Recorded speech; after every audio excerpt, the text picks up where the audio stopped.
જય શ્રી કૃષ્ણ પ્રિય દર્શક મિત્રો, મારી આ યુટ્યુબ ચેનલ શ્રી હરિભક્તિ રસમાં તમારા બધાનું હાર્દિક સ્વાગત છે.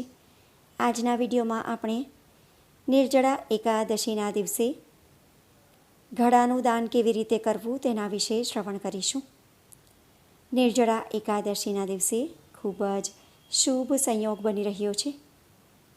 ગુરુવાર ભગવાન શ્રી વિષ્ણુનો વાર હોય છે, જે ભગવાન શ્રી વિષ્ણુને અતિ પ્રિય છે. અને બધી જ એકાદશી, ખાસ કરીને નિર્જળા એકાદશી પણ ભગવાન શ્રી વિષ્ણુને અતિ પ્રિય છે. અને નિર્જળા એકાદશી ગુરુવારે આવતી હોવાથી ખૂબ જ શુભ સંયોગ બની રહ્યો છે. આ શુભ સંયોગમાં જો તમે પાણીથી ભરેલા ઘડાનું દાન કરશો તો ભગવાન શ્રી વિષ્ણુ અતિ પ્રસન્ન થશે અને તમને મનવાંછિત ફળ આપશે. તમને વૈકુંઠ ધામમાં સ્થાન મળશે, અક્ષય પુણ્યની પ્રાપ્તિ થશે. તો આ દિવસે ઘડાનું દાન કેવી રીતે કરવું તેના વિશે આપણે વિસ્તારથી જાણીશું. તે પહેલાં નિર્જળા એકાદશીનું મહત્ત્વ શું છે તેના વિશે આપણે શ્રવણ કરી લઈએ. નિર્જળા એકાદશી વ્રત જેઠ મહિનાના સુદ પક્ષની એકાદશી તિથિએ કરવામાં આવે છે. આ વ્રત દરમિયાન સૂર્યોદયથી લઈને બીજા દિવસ એટલે કે 12 તિથિના સૂર્યોદય સુધી પાણી પીવામાં આવતું નથી. ઘણા લોકો 10મીની તિથિથી જ આ વ્રત શરૂ કરી દે છે. આમ જોઈએ તો આગલે દિવસે 12 વાગે વ્રત શરૂ થઈ જતું હોય છે, તો રાત્રે 12 વાગ્યાથી જ પાણી પીવું ન જોઈએ. અને આ જ કારણે તેને નિર્જળા એકાદશી કહેવામાં આવે છે. વર્ષ 2026માં નિર્જળા એકાદશી 25 જૂન 2026 અને ગુરુવારના રોજ ઉજવવામાં આવશે. આ વ્રત ભીમે પણ કર્યું હતું, તેથી તેને ભીમસેની એકાદશી પણ કહેવામાં આવે છે. આના આગળના વિડીયોમાં આપણે નિર્જળા એકાદશી કયા દિવસે ઉજવવામાં આવશે તે જાણ્યું. અને બીજા વિડીયોમાં આપણે નિર્જળા એકાદશી અથવા તો ભીમ એકાદશી નામ કેવી રીતે પડ્યું તેની કથા પણ આપણે શ્રવણ કરી છે. જો એ વિડીયો તમે ન જોયો હોય તો આ વિડીયોના અંતમાં હું એ વિડીયો આપી દઈશ, એના પર ક્લિક કરી અને તમે એ વિડીયો પણ શ્રવણ કરી શકો છો. નિર્જળા એકાદશીને ભીમ એકાદશી અથવા તો ભીમસેની એકાદશી પણ કહેવામાં આવે છે, કેમ કે મહર્ષિ વેદ વ્યાસ પ્રમાણે સૌથી પહેલાં આ વ્રત દ્વાપર યુગમાં ભીમે કર્યું હતું. નિર્જળા એકાદશીએ લોકોને પાણી પીવડાવવું અને જળ દાન કરવાની પરંપરા છે. આ દિવસે અનાજ, જળ, તલ, કપડું, આસન, વસ્ત્ર, બૂટ, છત્રી, પંખો અને ફળનું દાન કરવું જોઈએ. સાથે જ જળથી ભરેલા ઘડા કે કળશનું દાન કરવાથી દરેક પ્રકારના પાપ નષ્ટ થઈ જાય છે. આ દિવસે પાણી અને તલનું દાન કરવાથી પિતૃઓ પણ તૃપ્ત થઈ જાય છે. આ વ્રત કરવાથી બધી જ એકાદશીના દિવસે અનાજનું સેવન કરવાનો દોષ પણ દૂર થાય છે અને બધી જ એકાદશીના વ્રતનું પુણ્ય પણ પ્રાપ્ત થાય છે. બધી જ એકાદશી એટલે કે વર્ષમાં કુલ 24 એકાદશી આવે છે, પરંતુ વર્ષ 2026માં અધિક માસ આવ્યો હોવાથી કુલ 26 એકાદશી છે. તેથી 26 એકાદશીના વ્રતનું પુણ્ય તમે આ એક જ નિર્જળા એકાદશીનું વ્રત કરીને પ્રાપ્ત કરી શકો છો.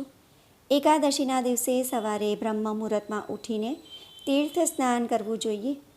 એવું ન કરી શકો તો ઘરના પાણીમાં ગંગાજળ ભેળવીને સ્નાન કરવું જોઈએ. ત્યારબાદ ભગવાન શ્રી વિષ્ણુની પૂજા કરવી જોઈએ. ત્યારબાદ દાન કરવું અને દિવસભર વ્રત રાખવાનો સંકલ્પ લેવો જોઈએ.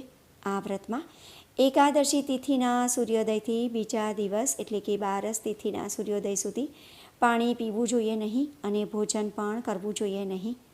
આ એકાદશી વ્રતમાં પીળા કપડાં પહેરીને પૂજા કરવામાં આવે છે.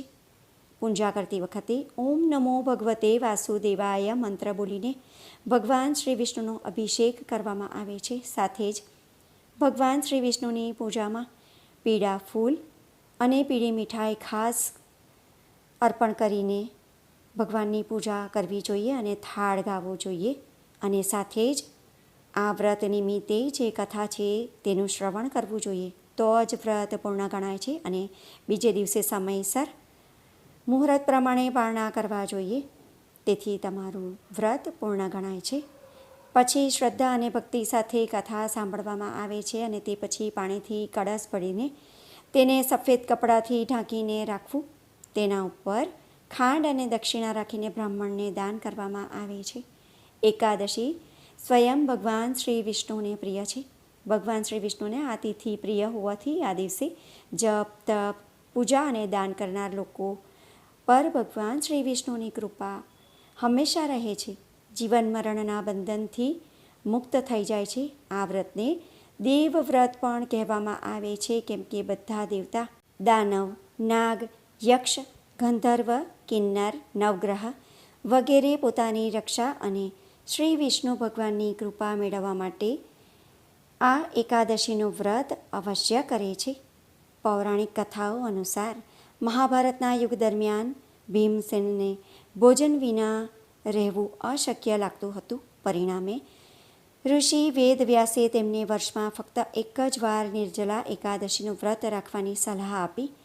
એવું કહેવાય છે કે આ વ્રતની શક્તિ દ્વારા તેમને બધી જ એકાદશીઓનું પાલન કરવા જેટલું પુણ્ય પ્રાપ્ત થયું. આ કારણોસર આ એકાદશીનું વિશેષ મહત્ત્વ છે. હવે આપણે જાણીશું કે નિર્જળા એકાદશીના દિવસે પાણીથી ભરેલા ઘડાનું દાન કેવી રીતે કરવું. સૌપ્રથમ બ્રહ્મ મુહૂર્તમાં ઉઠીને તમારે સ્નાનાદિ કાર્ય અને પૂજાથી પરવારીને ઘડાના દાનની તૈયારી કરવી જોઈએ. તમારે માટીનો ઘડો લેવો અને તેને પાણીથી બરાબર સાફ કરી લેવું. ઘડામાં શુદ્ધ જળ ભરવું, તેમાં થોડું ગંગાજળ, ખાંડ અથવા ગોળ ઉમેરવું. ઘડા પર મોલી બાંધવી અને તેના પર કંકુ અને ચંદનથી સ્વસ્તિક બનાવવું. ઘડાની ઉપર એક નાળિયેર અથવા બીજા ફળો મૂકી શકો છો. ઘડાની સાથે યથાશક્તિ તમારે ફળનું દાન, ધનનું દાન કરવું જોઈએ. આ સિવાય પંખો, છત્રી, ફળ, સત્તુ, ખાંડ, ગોળ વગેરેનું પણ તમે દાન કરી શકો છો. સાથે દક્ષિણા અને વસ્ત્રનું દાન પણ તમારે કરવું જોઈએ. દાન કોઈ જરૂરિયાતમંદ વ્યક્તિને, બ્રાહ્મણને અથવા તો કોઈ મંદિરે, ધાર્મિક સ્થળે, તીર્થયાત્રાના સ્થળે પણ તમે દાન કરી શકો છો. ઘડો દાન કરતી વખતે તમારે ઓમ નમો ભગવતે વાસુદેવાય મંત્રનો જપ કરવો. ઘડાને ફૂલ પણ અર્પણ કરવું. નિર્જળા એકાદશીના દિવસે સૂર્યોદય પછી અને બપોર પહેલાં તમારે આ દાન કરવું ઉત્તમ માનવામાં આવે છે. ઘણા લોકો દ્વાદશી પહેલાં, પારણા પહેલાં પણ દાન કરી શકે છે.